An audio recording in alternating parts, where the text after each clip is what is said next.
Everyone has a story, and I believe that sharing your story has the power to connect people. I'm a working mom, wife, and seeker, and nothing lights me up and brings me more joy than having meaningful conversations. And one of the things I love to talk about is psychedelics. In December 2021, I experienced my first psychedelic journey with psilocybin. It was one of the most profound events in my life, and it opened me up to a deeper spiritual growth and helped me to heal. And now, talking to those who've experienced the therapeutic magic of psychedelics and hearing about their personal journey has become my passion. Mindful Trip is a safe space to have conversations that demystify and destigmatize the use of plant medicines. Conversations that allow us to have deeper connections with ourselves and others. I hope that sharing these intimate, funny, and inspiring stories helps you find the answers you're looking for. A wise friend said to me, "All you can do is follow the threads and see where it takes you." So I hope you'll join me in unraveling the threads, staying open, and trusting the journey. This is Mindful Trip.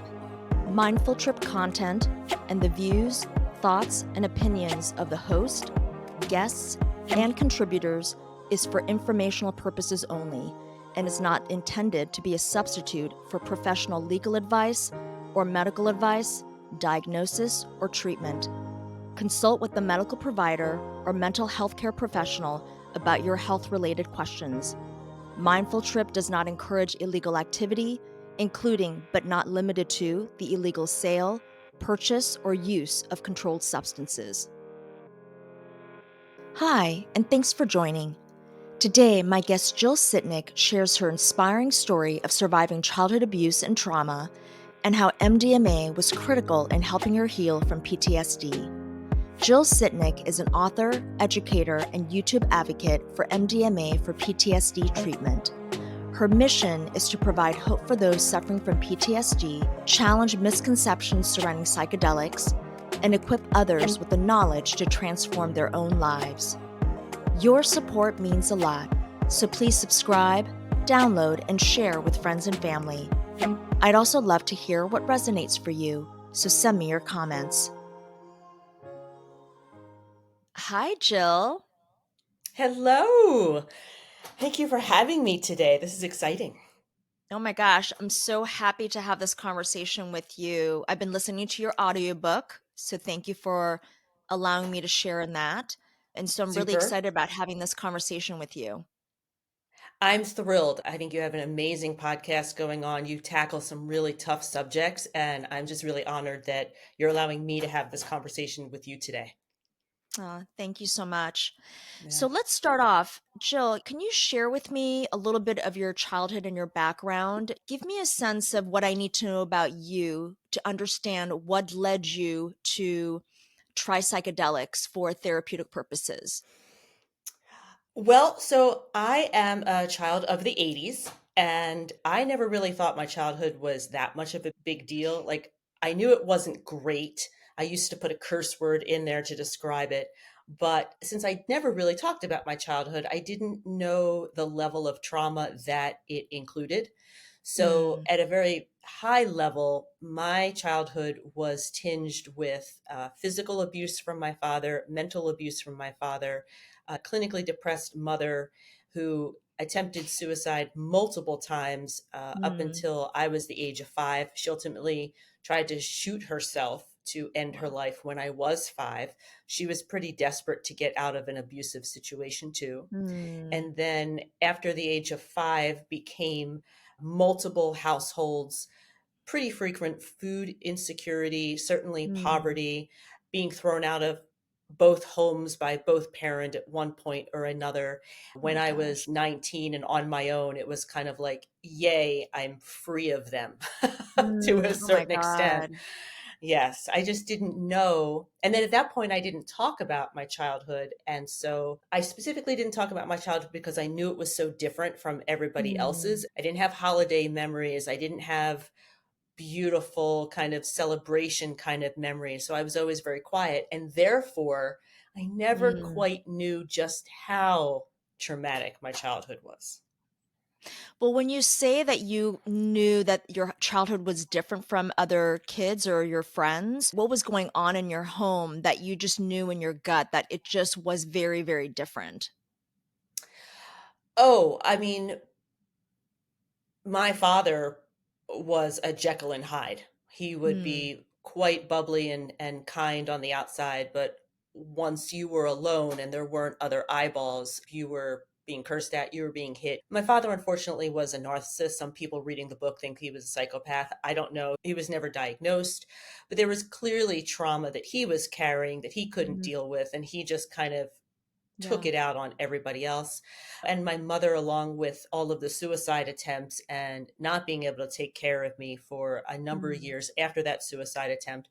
And when she could finally kind of be in my life, there were lots of drugs and still a lot of depression. I mm, mean, at 16, I was one of the group that put my mom back into a mental institution. So I was always pretty much aware that my life was different than most.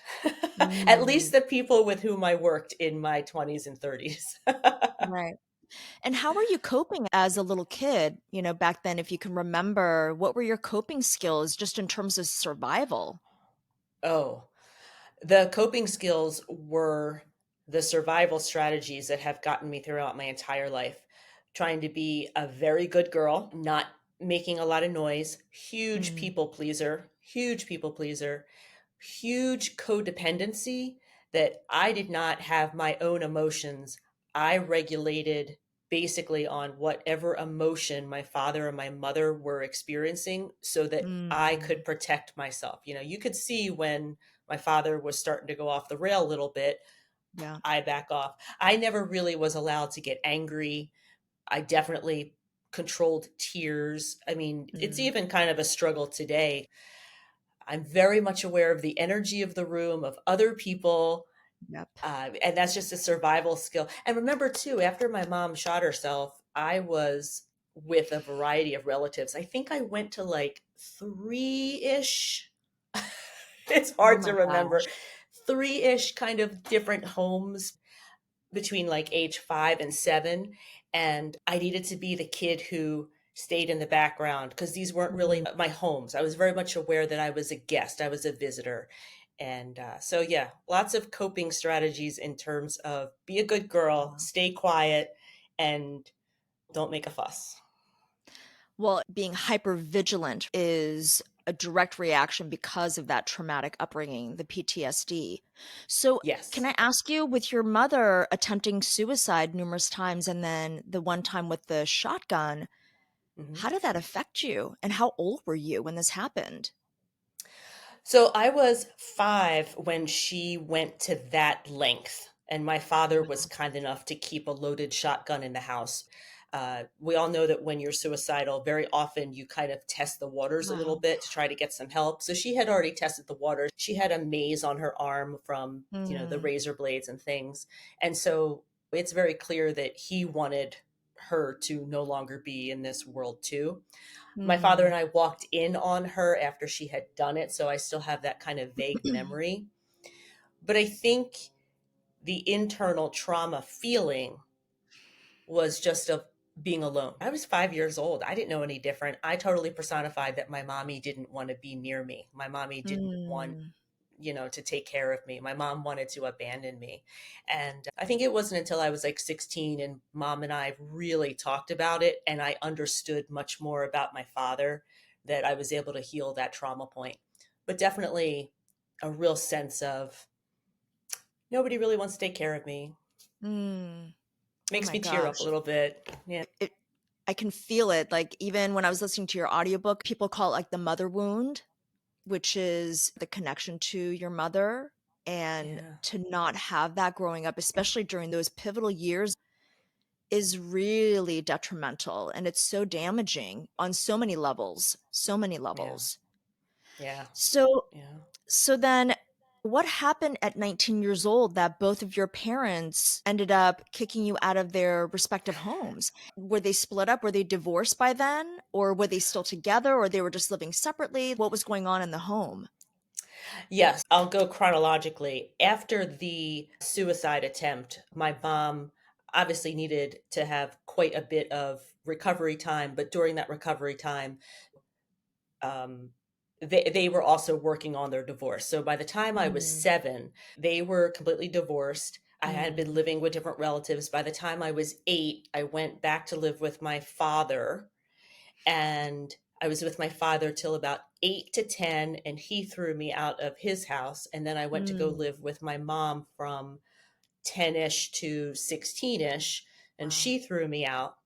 And so I was living with my father for the last year and a half of high school, went off to college, got back that May, June, that first year of college. And my father thought that he could start hitting me again the way he had Mm, done my entire childhood. And I just said, no, I'm done. And I actually called my mom, who I hadn't really had a great relationship with. And I said, I'm desperate. I think he's going to come back and he's going to really hurt me, because I stood up to mm, him. And that was not something that he really liked happening. And she said, well, look, I'm in the process of moving, but you're more than happy to come with me for a couple of months and figure out your life. And I was like, okay. And so that's what happened. I moved in with her for a couple of months. She wound up moving to a different state, and I was on my own. And for the first time of my life, didn't have either one of them kind of dictating my experience in the world. How did you feel when you left your mom's house? Was it a feeling of freedom and relief, or was it a feeling of, oh my gosh, I'm out here on my own. I don't have any sort of safety net or somebody to support me? I mean, this is years ago. I was absolutely terrified. And I'm going to say this for anybody out there listening: getting away from the Mm, constant abuse and negativity. I mean, the sad thing about my mom being clinically depressed, I remember they used chemical imbalance vocabulary back then. Her chemical imbalance was never straightened out. And mm, so to continue being, I'm going to use the word marinate, to continue being marinated in the life and the thought process and the negativity and the sadness of my mother and the abuse of my father, the absolute sheer terror of being on my own at 19 and working 2 jobs and not having money was better than trying to make wow. peace with either one of them and stay in their way of thinking. If that makes sense, that's how No. bad it was. Yeah, I mean, it makes sense to think that at 19, getting away from both your parents is actually safer for you than Yeah. staying with either one of them at that time. It was. They were 2 people who had experienced a ton of trauma when they were younger. I now can understand that. It's not like I knew that. I don't know what the stories were, Right. which obviously came from their parents. And I was done. I was like, Mm, I have a choice. I can continue to be like them and live in this world, or I can start to live a different kind of life. And it was absolutely terrifying from like 19 to 25 until I got my first teaching job. I was mm, working multiple jobs. I was going to school full time. I was doing everything I could. I was living on pasta. I was doing everything I could to kind of start having a living wage. And it also took that long because my father had a bit of a stalker in him, because I had actually left my father and never communicated with him. And so those years were scary in terms of money, scary in terms of getting on my feet, and always kind of looking over my shoulder because I never mm, knew if my father was going to be around and suddenly have hands around my neck, because that's what that mm. was his MO with my mother, just kind of show up and attack her. So Oh my God. until I got my first teaching job and had a little bit of financial security, I was super, super hyper vigilant. I bet. I mean, I couldn't even imagine living in that kind of heightened fight or flight mode all the time. The adrenaline running through your system all the time, making sure Yeah. that you're going to be safe at any given point. So you Yeah. mentioned a little bit about from 19 years old into your adulthood. I want to jump a little bit forward.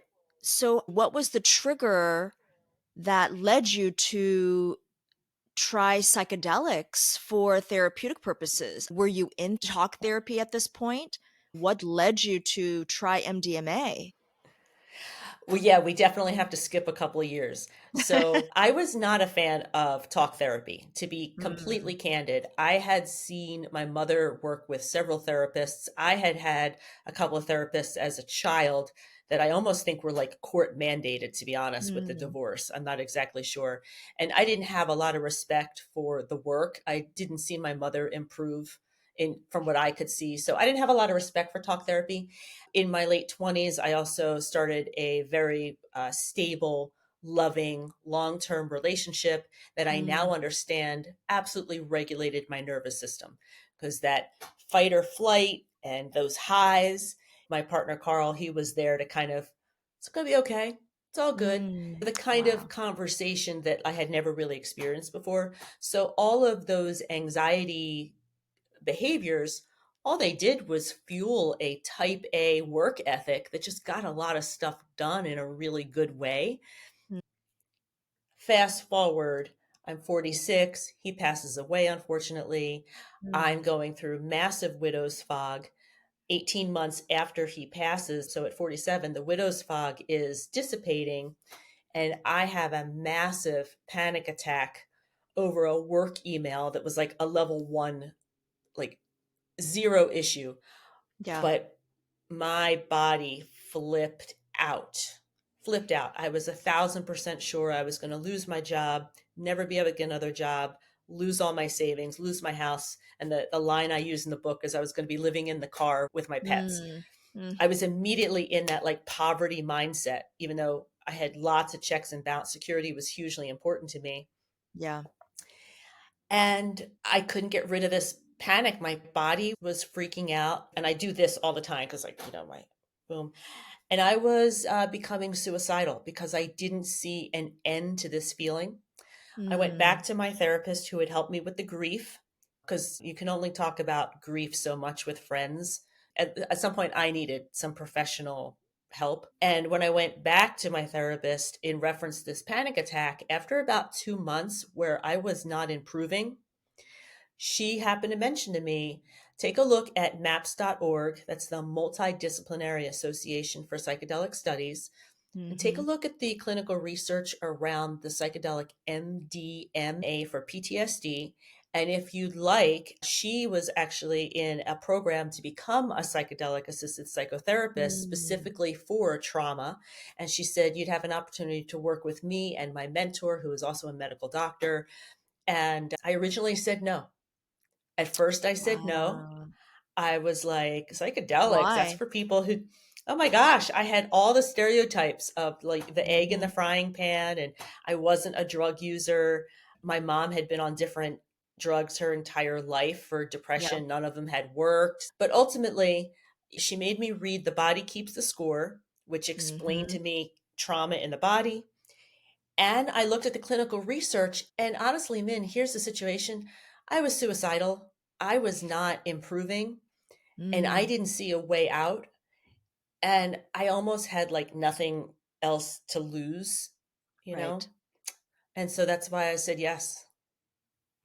Wow. And when you were in this suicidal period, were you on prescription medications? Wellbutrin, I would say about 6 months before this panic attack, because even with the widow's fog, my emotions were Mm, still, I'm picturing like an electricity, still very much on fire is maybe a good way yeah, to describe it. And the yeah. Wellbutrin kind of calms it. Mm, Um, but the Wellbutrin did not stop the panic attack. And I had to actually get off of Wellbutrin before we could do an MDMA journey. So I think that's also important to right, note. Like I was more than willing to say, look, this isn't working. I'll get off of that and move there. But that was the only pharmaceutical because again, I didn't have any real faith right, in right, that it was gonna pharmaceuticals work. helping. Yeah. Yeah. So then once you made this decision that you're like, "Well, I have nothing to lose, I might as well try this MDMA." So then what happened next? A lot of preparation. I mean, we started talking about this process in the late spring, early summer, and my first journey day was not until September. So Oh, we're wow. talking quite a bit of talk therapy, setting intentions. My intentions were all about fear. I didn't understand why I was so terrified of Mm, the universe when, to be quite candid, Once I got away from my parents, the universe has been spectacular to me. Mm, But I didn't see any of that because in reality, my body was reacting like a toddler. And the yeah. toddler's life was definitely not safe. And that's Mm, what was happening. So I would say weekly or bi-weekly, depending on when me and my therapist could meet. And then meeting my guide, we had a couple of sessions where it was the three of us just talking. I mean, I'm very clear in the book that the process for me is 40, 20, 40. 40% talk therapy preparation before the journey. 20% is the day of the prescribed psychedelic being in your system for MDMA, mm, for PTSD therapy. And there's other therapies that are probably a little different. And then the mhm, last 40% is the integration. So, I mean, I went from late spring, summer, preparing for the journey in September, and then the integration from September through December for the mm. first round of therapy. And it took me 3 rounds to no longer qualify for PTSD. So it's Wow. much faster than talk therapy, but it Yeah. isn't overnight. Right. Right. Right. It's not a quick fix. Nothing is a quick fix, especially when you have that level of trauma. And I also just want to point out that all the steps that you took before you even did the actual MDMA therapy was actually the right way to do it. When it comes to psychedelics or plant medicine journeys, is you have to be so thoughtful about the practitioner or the guide that you're working with, your set and your setting, your mindset, making sure that your mindset is in a place that when you are going to do this journey, that you are in a really good place mentally and that you're ready for it. And then making sure that your environment is safe and comfortable because you are in such a vulnerable state. And the fact that you said 40% for you is the integration, which is actually the hardest work that you will do. It's not even the journey itself, but really it's the integration afterwards. So tell me what happens now that you have decided to do MDMA in your first journey. Set up that experience for me. Okay, so first, I just have to say, Min, it's just thrilling to have a podcast with somebody who has experienced psychedelics in this way. And you articulated it so well in terms Yeah. of being in an enhanced state, but the integration is the work. Because there's so many misconceptions as to what it's like during a journey that Hmm. come from people who were not in a protected therapeutic Yes. environment. So Yes. there's differing stories Absolutely. out there, right? Yeah. And I do hear sometimes from people where they'll say, "Oh, my friend had a really horrible, scary experience." And I'm like, listen, I'm not going to discount that they actually did, but what was their mindset going into it? What was their environment? Were they doing it more for recreational purposes? Did they have a Yeah. very clear intention going in? These Yeah. medicines are not to be messed with. If you are Yeah. not doing it in the right way, yes, you will have probably a very scary experience. But if you're very mindful and thoughtful about it with very clear intentions, then yes, your experience hopefully will be eye opening and it will be so expansive and helpful to you and very healing. I'm just so eager to dive into what your experience was like this first time that you did your MDMA journey. Okay. Okay. So the first journey is all about safety. It's all about Mhm. making sure that the patient understands there is safety. So I had a very short first journey. My inner children Mhm. did not feel safe. They were totally testing the Mm. waters. I jumped Yeah. out of the enhanced state. Like I snapped out at 5 hours. But for the very first time, I heard my inner voice. And I know some people who have never heard their inner voice are like, oh, now she's crazy. There is no inner voice. Whereas other people are Mm. like, I've always heard my inner voice. What do you mean? Yeah. So that was literally the first time that my system had slowed down enough that I wasn't in that Mm. fight or flight, that I could actually hear my inner voice. And it's funny, I was like, there's this like snarky, smart woman kind of telling me I need to live. And I remember my therapist and guide laughing because I was like, I don't know who she is, but I like her. Like, we know who she is. So I always tell people, I don't remember much. I'm super thankful that my doctor's voice recorded my sessions so that I could go look at the transcripts. There was a little bit of Mm. a blip with the second journey, but I have the two transcripts. And for the very first time in my life, Mm. I was able to explain to two people how terrified I was of my father because my body was not reacting as easily as I can say to you. I know my father, if he had been in that room, would have had his hands around my neck. I couldn't have said that in polite company with friends. It was just too Wow. terrifying. So I was able to kind of finally target the major fear and some other things in terms of like, it was very clear I didn't think I deserved to be born. I wasn't a good enough Mm. child. And most of guiding work is letting the patient go where the patient is going because the medicine has wisdom. And I know that sounds a Yes. little woo wooey, but it really does. Your trauma, your subconscious knows where it needs to Yes. go. So a guide usually is just kind of there to kind of keep the guardrails. Sometimes a guide or a doctor will step in when there's clearly a dangerous thought pattern and Mm. I don't deserve to be alive. I shouldn't have even been born is kind of dangerous. Mm. So my Yeah. guide did step in there and push back. And I will say that because I jumped out of it so quickly, and my guide and therapist were very candid with me that this was very much about safety. You were testing us.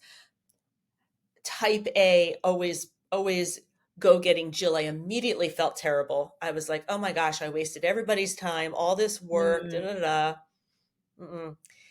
Half an hour after the journey, my boyfriend was driving me home, and the way that the MDMA during the integration worked for me is that I would feel something like I definitely felt like I was an inconvenience, even though it was all of a half an hour Mm. drive. I was like, I'm such Yeah. an inconvenience. I can't believe I had to ask him this.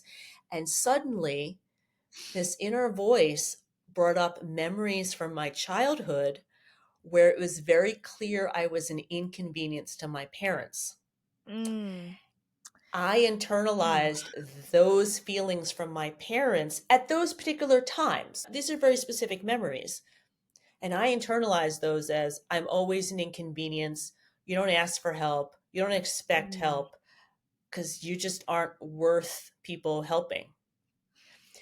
And the integration in the car was, is that really right? Is that really the situation? When your parents and Mm. you were the inconvenience, were you the inconvenience, or did your parents not have the coping mechanisms to take Mm. care of a child? Yeah.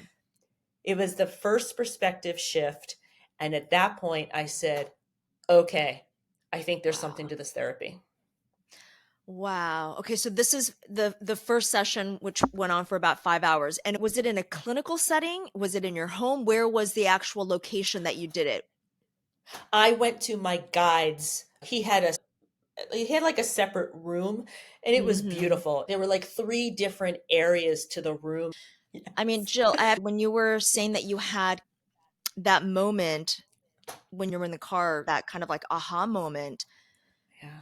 even just that thought process that your parents didn't care about you, that you weren't worthy of their love, that really resonated for me, just in terms Yeah. of the feelings that you must have had when you were a little girl, not even having the language at that age to fully Oh. express how it was making you feel. And there's no way as a 5-year-old that you could be processing that kind of information. So with the book out and the website and people kind of reaching out to me, I've learned this is pretty universal Hmm. that we as children cannot figure out that our parents can't take care of us or that a caregiver would not be caregiving. There must be something hardwired in us. And this is my opinion. I'm It not a is. doctor.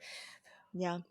So at some point, what's the reason for my 6'2", 230-pound father beating me when I'm 4 years old? What's the Yeah. reason for my mommy wanting to get away? Yeah. We internalize that stuff because we can't figure out any other way. And unfortunately, it's imprinted so early Right. that you just live with it.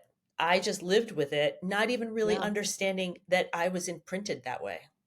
Absolutely. And that you had internalized it so deeply, but then Yeah. it was manifesting in all of these other ways of how you were coping with just life in general, Life. constant fight and Yes. flight mode.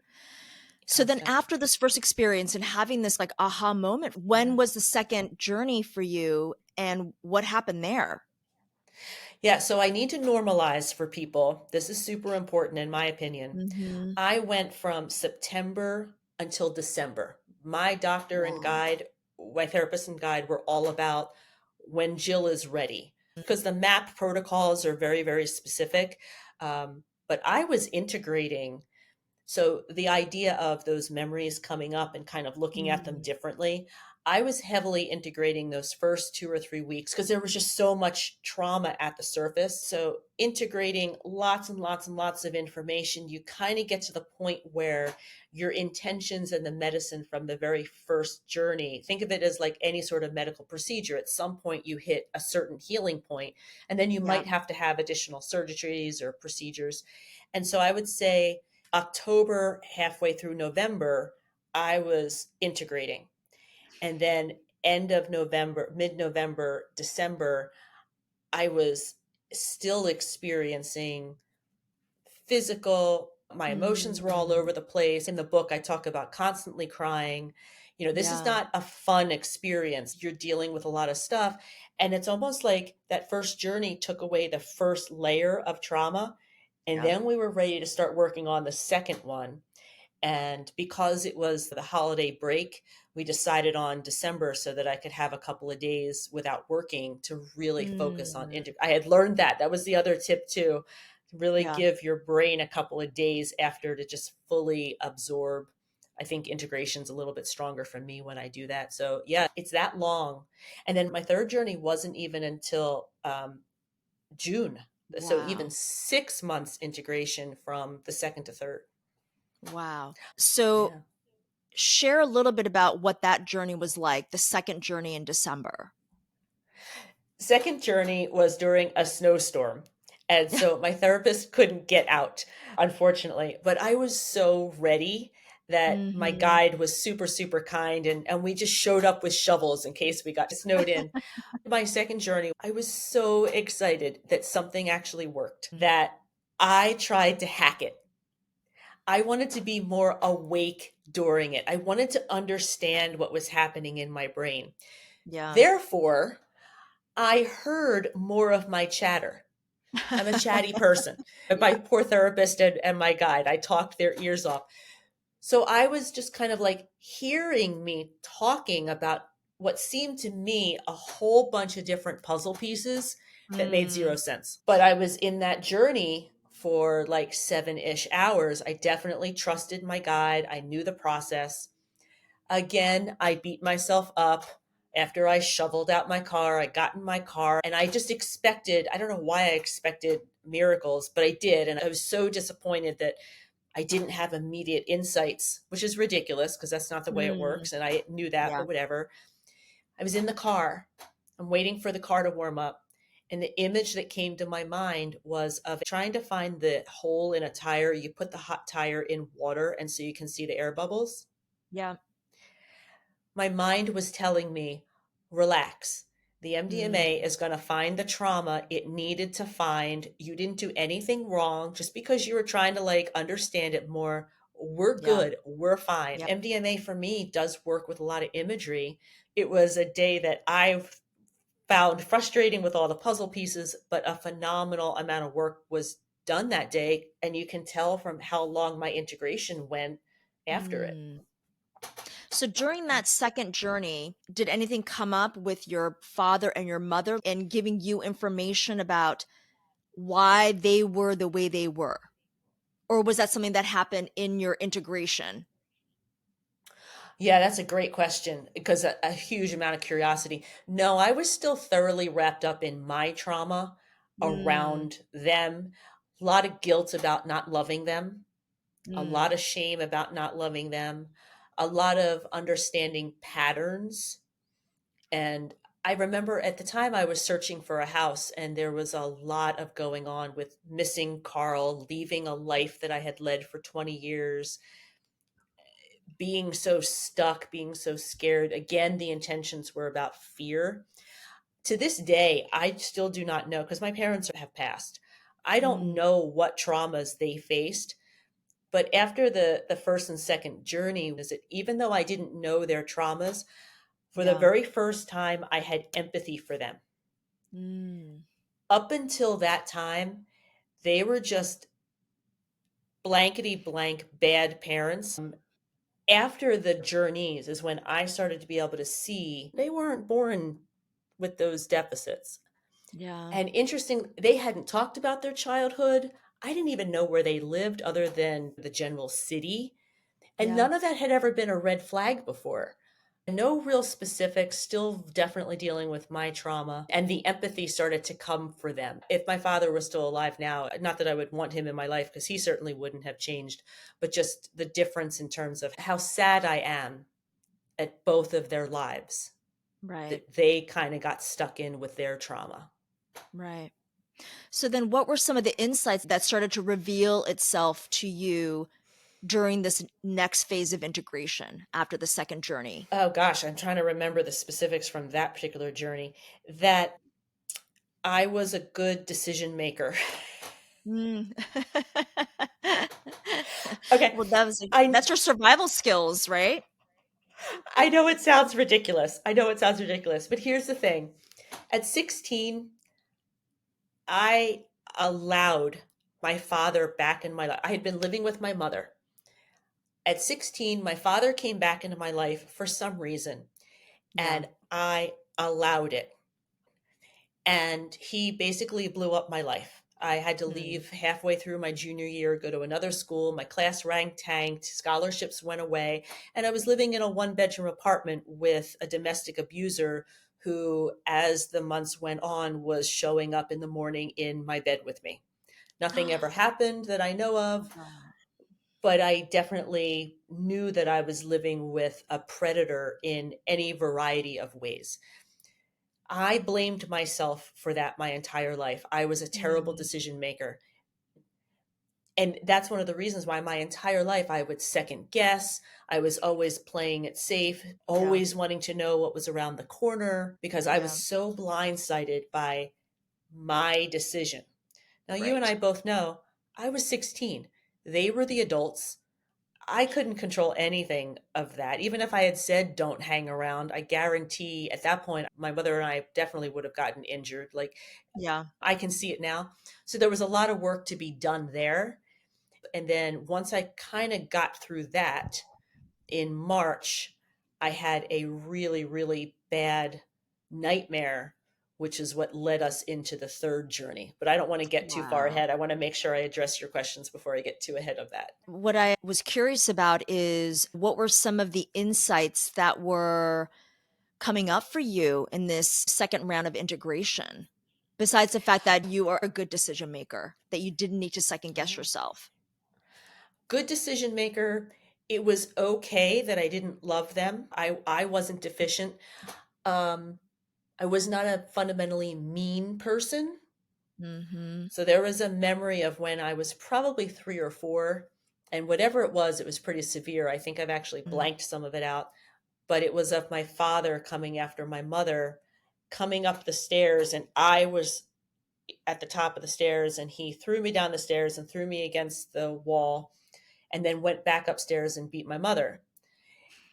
I have always, my entire life, known that I was a mean person, that all my friends and even my long term relationship with Carl, I was able to hide it. And I'm fundamentally Mm. a mean person. You know where that came from? That came from that toddler crouching on that Mm. first floor after being thrown into the wall and not helping her mother. As Oh a gosh. toddler, I took responsibility. Who wouldn't help her mother who's getting beaten? A Right. mean little Right. girl. I'm a mean little girl. So healing that was really big too. Wow. Oh my gosh. Yeah. I mean, like what was going on in your body as these revelations were happening? Did you feel a sense of relief, sadness? What was happening with your body as it was starting to release some of this trauma and the energy that you had been holding in your system for so long? Yeah, so I would say that if I went into the therapy with my body at a 10, 10 being the Mm. highest, we're just going to Yeah. arbitrarily use that a fight and Yeah. flight at a 10. After my second journey, I was still at a 7 or an 8. I was still Wow. suicidal. I still didn't see the end of the tunnel. What I'll also normalize for everybody is the amount of repetition. So I'm a Mm. journaler. I didn't have a choice. I had to have an outlet. And to rewrite the brain, I mean, literally during an integration, for me, I was rewriting the script. So at Mm, 16, it wasn't that I was a bad decision maker. It was that for whatever reason, my father decided he was going to cause chaos. I was not a mean little girl. I was trying to survive. What was a toddler going to do anyway? I just would have gotten yeah. beaten up even more. Yeah. I would say making those perspective shifts, making those reframes, honestly, 5, 10, 15 times journaling about them. The Wow. repetition was huge. And I don't think people understand this yet because I don't think enough people are kind of talking about it. Oh, wait, was I really a mean little girl? But Mm, for the neurons or for the neuroplasticity in the brain to actually make that a lasting thought requires right. repetition. So the same way that we learn with flashcards, so anticipate thinking about situations over and over and over again.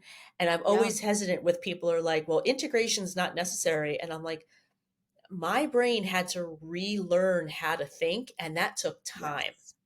Absolutely. Just rewiring your brain and also rewiring your subconscious to truly believe that in those situations and during your childhood that Yeah, there was no way that you could have protected your mother. There is no right, way at 16 years old you would have known that letting your father back into your life would lead to those things.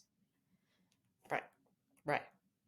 I Right. mean, And I it didn't have any sort of power to change those things either. Like that was the right, other weird, shameful thing. Like I somehow had the power to change those things and my right. decisions. I took responsibility for things that were not in any way, shape, or form mine. Yeah. I was just going to say that is that I think a lot of Yeah. people who have dealt with trauma or really difficult situations is that they put the burden on themselves that it's like, well, it was my fault. It was my fault that I was in that situation. It was my fault that I ended up Yeah. at that place. That's why this happened. That somehow these horrible things that happened to you is because of you. Right. Somehow you're Right. responsible for it and responsible for all these people's behaviors, right? Right? Yes. That Yes. somehow That's the second. Yes. if you could control somebody else's behavior, then these things would have never happened. At 5 years old, And 16 years old. yeah, and I'm deficient in a way because I couldn't control a man in his 40s, his behavior. Right, right, I mean, of it course. sounds so ridiculous. If I was talking to a friend, they would have been like, "Well, of course that wasn't your fault." But understanding it at a conscious level versus your inner child subconscious, and I don't know where that exists in Yeah. my head. I'm just arbitrarily doing Mhm, this, are two different mhm. things. Totally. I Yeah. also think it really goes back to just the fact that we're all animals by nature, and Mhm. Yes. I think to not have that kind of nurturing, loving relationship from the get-go with your parent, especially your mother or even your father. People talk a lot about attachment styles. Is that you don't develop the healthy attachment style. And so that also affects how you deal with relationships, not even romantic relationships, just relationships with people at work, your Right. friendships, even just how Yep. you relate to other people in general. And Yep. you don't even realize it because you're just kind of going on with your life and trying to survive. You're always in constant survival mode. And until Right. you really take a step back and say, wait, something is not right. I need to figure this out. I need to figure out how to heal and Yeah. figure out why I am doing the things that I'm doing. Yep. Okay, Yep. so the second revelation after the second MDMA experience and very long integration. So then what happens in your third MDMA journey?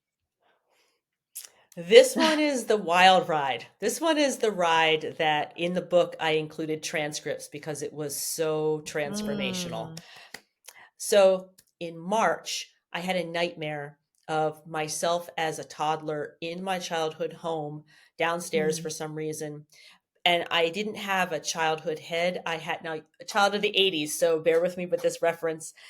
I had a black Pac Man like head that yeah. only had jaws. I didn't have Mm, eyes. So it was this little girl with this monster kind of head. Mm. crouched. Long story short, I remembered it was so vivid. Talking to my therapist, we actively worked on visualization. I think using imagination is completely underrated when it comes to Yeah. psychedelic mental health treatment. But that's what we did. We tried to use my imagination. I eventually got that little girl to look like me at that age. I Mm. was well fed, I was age appropriate. I could not get her out of that house. So from Mm. March until June, there was something where the door to that house didn't exist. I couldn't even bring her over to the window. Mm. The symbolism of that little Yeah. girl is trapped in that house. It was just like so Yeah. obvious. So, in addition to the normal intention of fear, another intention for the third journey was how to get that little girl out of that house. Okay. Third journey comes around. It's about an hour and a half, 2 hours into the journey. And my therapist says, so why don't we talk about that little Jill and getting her out of that house? And in my enhanced state, I said, which Jill? The one Mm. downstairs or the one that's upstairs? And I'll give my therapist and my guide credit. They just rolled with it and they were like, which one would you like to work with? The most therapist kind of answer, right? Yeah. And my subconscious had a little girl locked in her little 5-year-old Mm. girl, because 5 is that pivotal age, Yeah. locked in her childhood bedroom that was all white, it was all stark. She was about half the size of what a 5-year-old should be. She was Mm. dressed all in black, like she was ready for her own funeral. Oh. She was malnourished and she was hunched over and she was twirling her hair. When I was a child, I used to twirl my hair kind of out of my head. And I said to my therapist and guide, well, I think maybe we should talk about upstairs Jill because she's dying. It was a tough journey for me. It was tough going near that 5-year-old. So we would kind of make little steps, go back, little steps, go back. Mm. There were lots of times where I had to go silent. And we had actually discussed in May the potential for using psilocybin or magic mushrooms in addition to MDMA Yeah. because we were going on 2 months and I couldn't resolve this weird nightmare. And so it was Mm. pretty clear there was some sort of block and just nobody knew what it was going to be. So we had that Yeah. discussion where, Jill, if we run into a wall, can we consider using some Mm. psilocybin? At that point, I totally trusted my doctors. I'm like, I'm down for it. I've never used magic mushrooms, but whatever. And so that's what wound up happening about halfway through the journey with the MDMA. We couldn't get her out of the house. I had both downstairs Jill and upstairs Jill literally in the Mm. kitchen of my house. Malnourished Jill literally would not move. She just Mm. would not move. And at that point, they gave me a very small dose of magic mushrooms. And I went with my eye mask. And the visualization was, and this is the coolest part. Have you ever seen like a blooming onion and how that kind of opens Mhm. up? Yep. Like a load, almost like a lotus, right? Mhm. Yes. Oh, maybe I should use that analogy. Yeah. So the house went completely dark around malnourished Jill, because this is the real Mm. Jill. Let's be honest, this is the real Jill. And Yeah. in the kitchen, the house literally unfolded around me, and I was just kind of like standing on a tile, and the house just fell away. I could see, the nighttime sky. There Wow. were lots of Wow. stars. And then Mm. almost like a snap, I found myself in a beautiful garden. Wow. And the symbolism was, you're out of that house. Mhm. Mhm.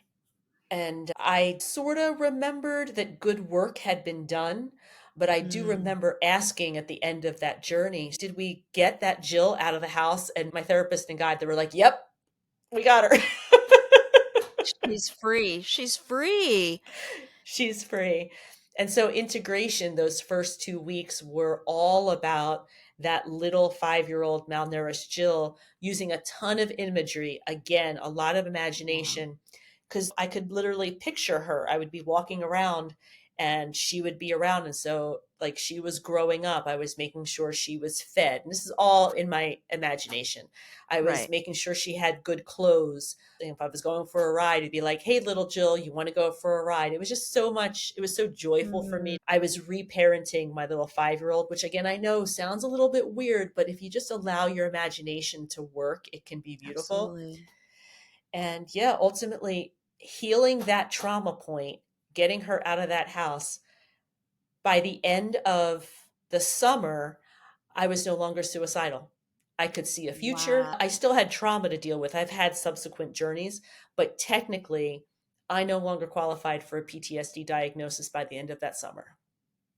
Oh my God. That is incredible. Yeah. Incredible. Yeah. Not that you didn't do such hard work to get to that point, but that's incredible, Jill. Honestly, Yeah.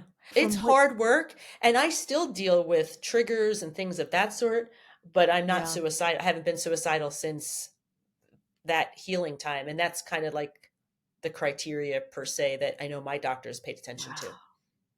So, what's the criteria that you no longer have PTSD? Is that you're just not triggered by specific things? For me and my doctors, so I don't Mm, know what the official MAPS criteria is, but for me and yeah. my doctors, maybe a better way to say it is like the capital T traumas had been Yeah. resolved because my body was not in fight or flight unless I was triggered by something, the Yeah. way that we all get.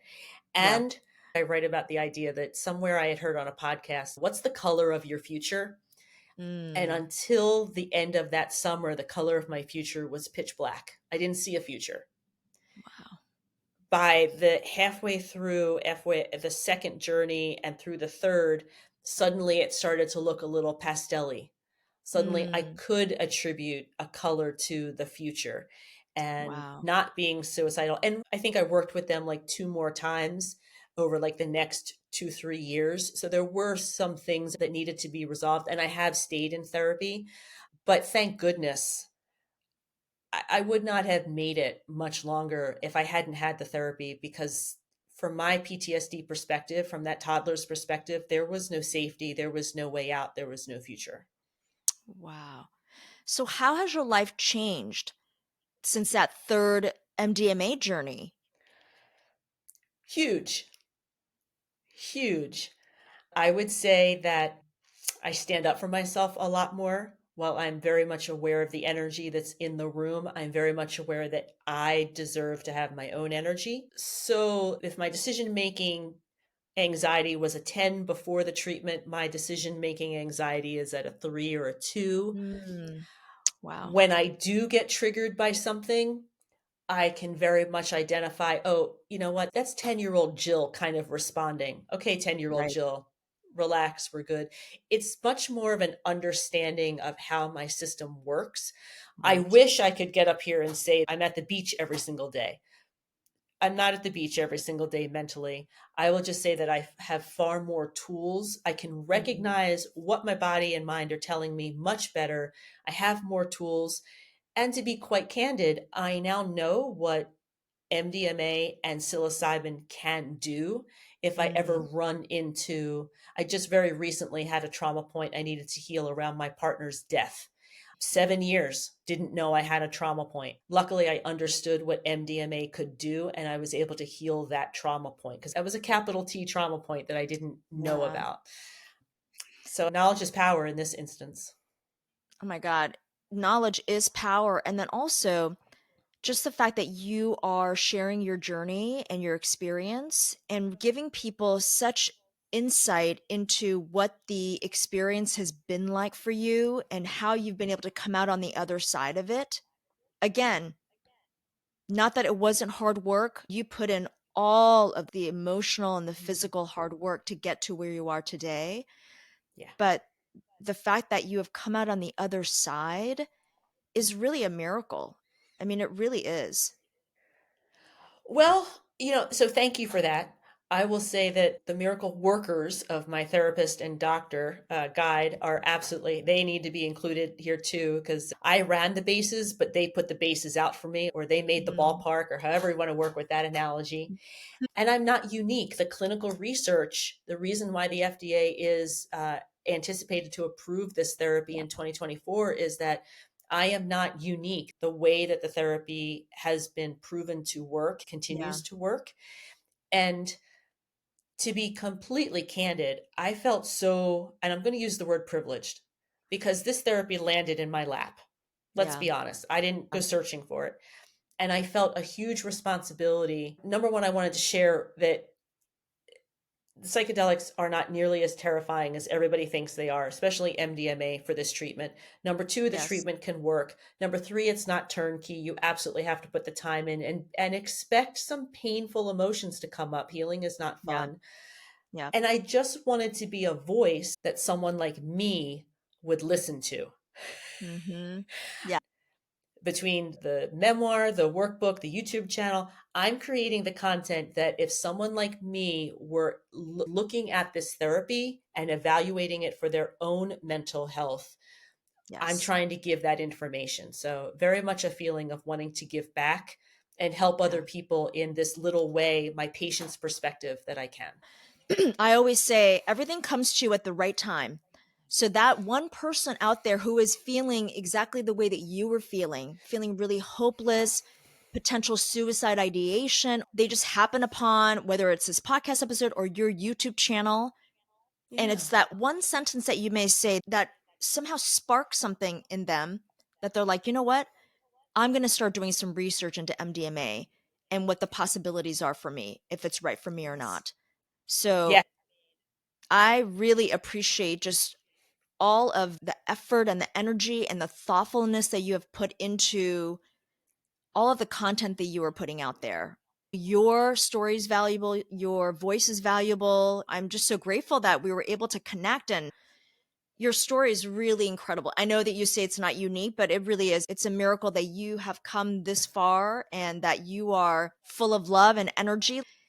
You just have so much life and just so much joy in you in spite of all of the Yeah. difficulties and the hardships that you've gone through. So, Yeah. Jill, Thank for anyone who may be listening or watching, do you have any final thoughts that you want to share? you. You might not know that you have PTSD. Mm, You might just know that you're not comfortable with your body. I mm, ignored my body's signals for more than 20 years because I had that lovely relationship that regulated my nervous system, but I yeah. was experiencing those symptoms the whole time. And so, my message to other folks, if your body is off kilter, Mm, one potential option could be trauma trying to talk to you. Go yeah. ahead and read some book. The book I happened to read was the Body Keeps a Score. But now, since that time, there have been other books out there. Forgive me for not knowing what they are. I'm not super well read on everything yet. But there are other books that talk about how trauma manifests, because I think in our society, and this is my opinion, our society doesn't explain what trauma is. At least it certainly Yeah. didn't to me, not someone kind of immersed in the mental health field. So, my advice to anybody, my journey through this healing process started with me knowing in my body that something was wrong. My physical self Hmm. was not right. If you are feeling that, check out my YouTube, check out The Body Keeps a Score, start looking into MDMA. The MAPS site has a ton of information. I've got a bunch of resources on my site that can also help. I would just say don't ignore it. If you're unhappy, if your body, because eventually I basically got to the point where I crashed, and it came with my partner's passing, unfortunately. How lovely would it have been if this therapy had been around for my parents, Oh my God. like that they wouldn't have Yeah. crashed and burned. So that's my advice. Just pay attention to your body. Well, thank you for all of the resources and the advice that you're providing. Sure. All the information on how to reach out to Jill will be in the episode notes. I want to thank you again for taking time to do this episode. I really, really appreciate you sharing your story and lighting this path for so many other people who may be searching and wanting to heal. Yes. And hopefully, this will Yeah. be the first step for them in that journey. Well, and thank you, Min, for giving me the opportunity to talk about it, because I think it is super important that people start to learn what options are out there to help them. Thank you again. And I will definitely talk to you soon, for sure. Okay. Take care. Take care. I hope you enjoyed today's episode.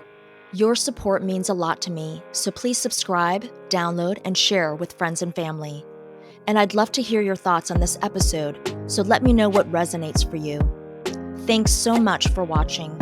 Until next time, take care.